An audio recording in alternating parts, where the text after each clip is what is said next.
নমস্কাৰ, মোৰ আখললৈ আপোনালোকক স্বাগতম জনাইছোঁ। আজি মই বিলাহীৰ জাম অলপ বনাবলৈ লৈছোঁ। ভাবিলোঁ আপোনালোককো দেখুৱাওঁ মই কেনেকৈ বনালোঁ। ব'লক তেনেহ'লে।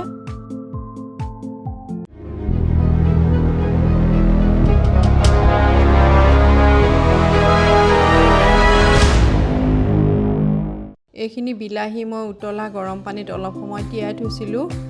এতিয়া এইখিনি খৰাহী এটাত অলপ ঠাণ্ডা কৰি লৈ আহিছোঁ। ঠাণ্ডা হোৱাৰ পিছত বিলাহীখিনি এইদৰে ধুনীয়াকৈ টানি দিলে বাকলিটো এৰি আহে।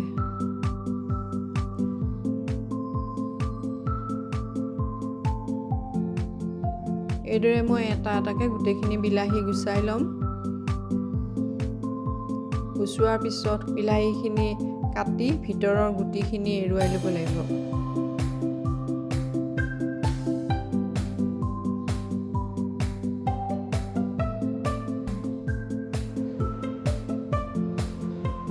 গুটিখিনি এৰুৱাৰ পিছত বিলাহীখিনি মিহি মিহিকৈ কুটি ল'ব লাগিব। মিহি মিহি হ'লে দেখিবলৈ পিছত ধুনীয়া হয়। মই চপাৰ এটা ল'লোঁ। ইয়াতে বিলাহীখিনি অলপ ঘূৰাই ল'ম। চপাৰ নহ'লেও মিহি মিহিকৈ কুটি ল'লেও হ'ব। চপাৰটো হ'লে অলপ সোনকাল হয় বস্তুটো, কিন্তু মিক্সিত দিব নালাগে। মিক্সিত দিলে বেছি মিহি হৈ গ'লে ভাল নহয় দেখিবলৈ। এইখিনি হৈ গ'ল আৰু বিলাহী কাটোতে ৰৈ যোৱা গুটি আৰু ৰসখিনি ইয়াতে চেকি মই মিলাই দিলোঁ।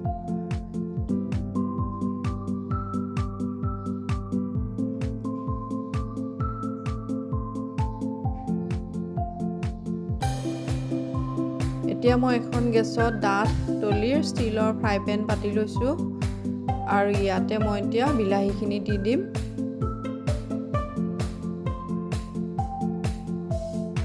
এলুমিনিয়ামৰ বাচন নোলোৱাই ভাল।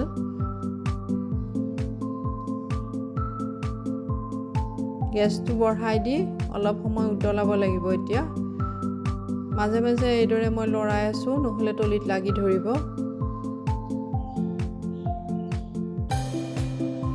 এইখিনি ৰসখিনি শুকাই ইমানখিনি বিলাহী এতিয়া ডাঠ হৈ আহিছে বিলাহীখিনি আৰু সিজি গ'ল। আৰু ইয়াতে মই আধা কাপ এতিয়া চেনি দিম। মই আধা কাপেই দিছোঁ, আপোনালোকে মিঠাটো সোৱাদ অনুযায়ী নিজৰ দিব। আৰু চেনিখিনি গলি যোৱালৈ অলপ সময় গেছটো কমাই দি লৰাই থাকিব লাগিব।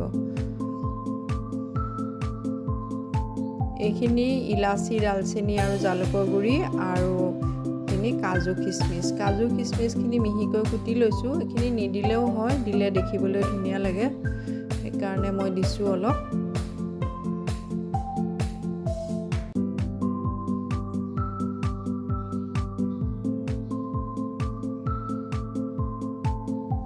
দি বস্তুটো মিহলি হৈ গ'লে তাতে মই এতিয়া অকণমান নিমখ দি দিছোঁ। নিমখ দিলে টেঙা মিঠাৰ মাজত অলপ নিমখ দিলে টেষ্টটো ভাল হয়।